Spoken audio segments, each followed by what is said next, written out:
Good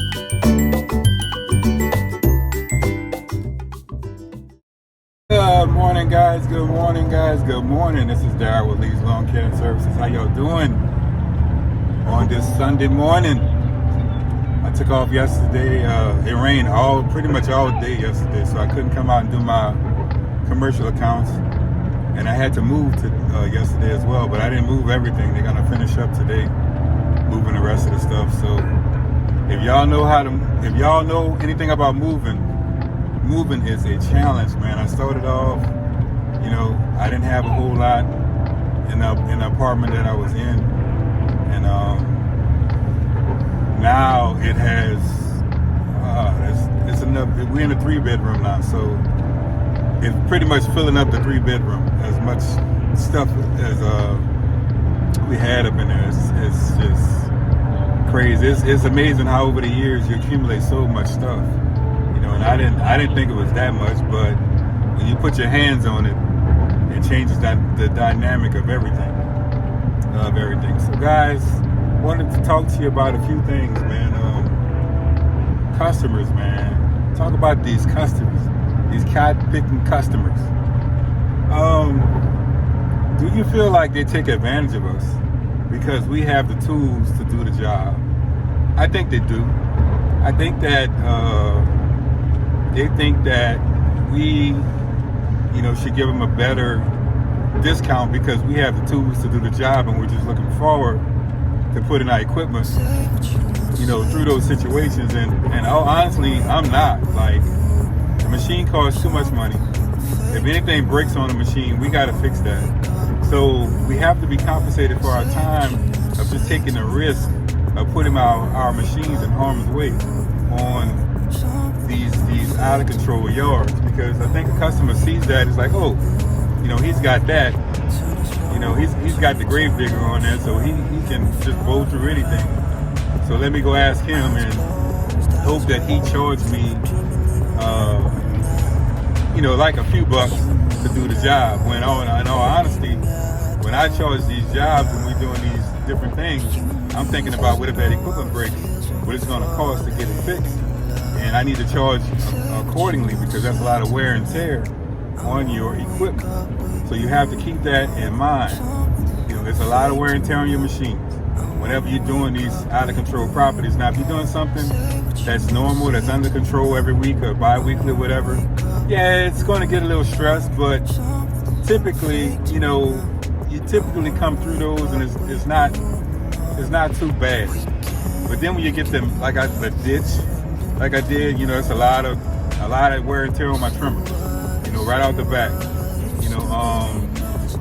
When I did the other property, that field, it's a lot of wear and tear on the machines. The belts, the pulleys, the spindles, everything, the gas that you're spinning.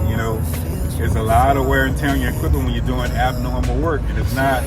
In all honesty, our equipment that we use is not designed to be doing that type of stuff all the time. If you do that all the time, you're going to break. It's going to break. It's not going to. Well, I don't care how commercial it is. If you keep putting it through rigorous stuff and putting it through some stuff that you know is tough, it's gonna break. It's not gonna keep doing that. It'll get you through a couple of times, and then after that, it's gonna start giving out on you. It's not gonna hold up. I've been in that situation many a times. So, you don't want to make a living putting your equipment through the torture chamber every, damn near every day or every couple of days. You don't want to do that.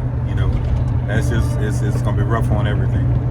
So yeah, that's why we charge accordingly when we take on these jobs, and then these people look at us like, wow, you're charging that, because I'm gonna tell you like this: if they called around and did estimates, another company's gonna charge them more money.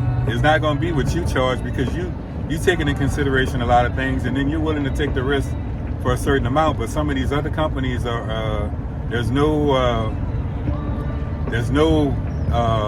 caring about the job at all. It's just the money, and so they're just going in, hey, $600, $700. This is what I want to do this job. And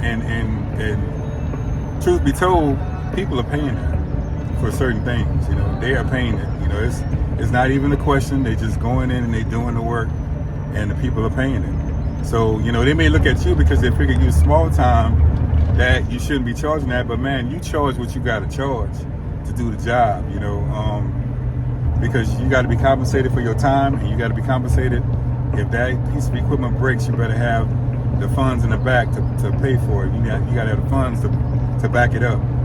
So my message is don't feel bad about what these people are talking about when you're charging for these out of control jobs.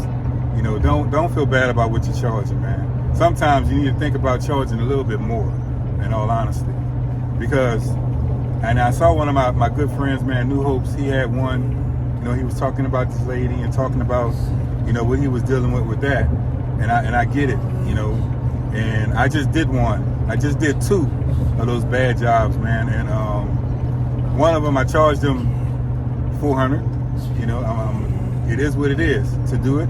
And there's a lot of wear and tear on my string trimmer. So if that trimmer would have went out while I was cutting that property, guess what? I got the money to go buy another one, you know, from just that one job.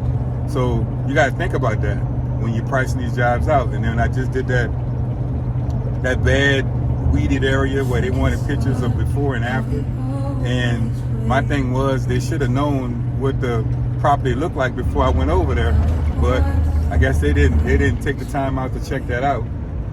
So, you know, it is what it is. So they didn't take the time out to check it out. And so I had to get out this way. Somebody had dropped a cone off their truck or something in the middle of the street. I had to get over. But yeah, you know, they didn't take the time out to check out the property to see what was going on with it. So I went through there and checked the property out, and then they're gonna tell me, hey, it was 2 months ago that it had been cut. Man, I looked at that place, it'd been at least 6 months or better. I say at least 6-7 months since somebody had been over there and touched it. Between 4 and 6 months, I'll give them that. You know, it was overgrown, you know, and it was kind of, they didn't gripe about it, but in the text messages I got, I can read the undertones, you know. But you know what? This is what Josh charged them, and I stuck to Josh price, and we went there and we did the job. It took us about, I want to say about 30-40 minutes to do the job, and we were out of there. You know, because I didn't get a chance to. I knew what I was up against because he sent me pictures, but pictures don't do you justice. You have to go and take a look at those properties to see what they look like. And so, like I said, he did the job. He knew what the job was, and then we did the job and we got paid from it, you know, and we move on. So, am I in the business of taking on those jobs? No, I'm not. Every now and then, I'll get them, and then I'll price them out, and then I just call it a quick hit. You know, it's like one-time thing. You get a shot, and you move on, you know, because you'll get opportunities like that throughout the season. All right, guys, that's my time. I'm not going to keep you all day. I'm going to move on to the next thing. You guys have a beautiful day today. Peace out.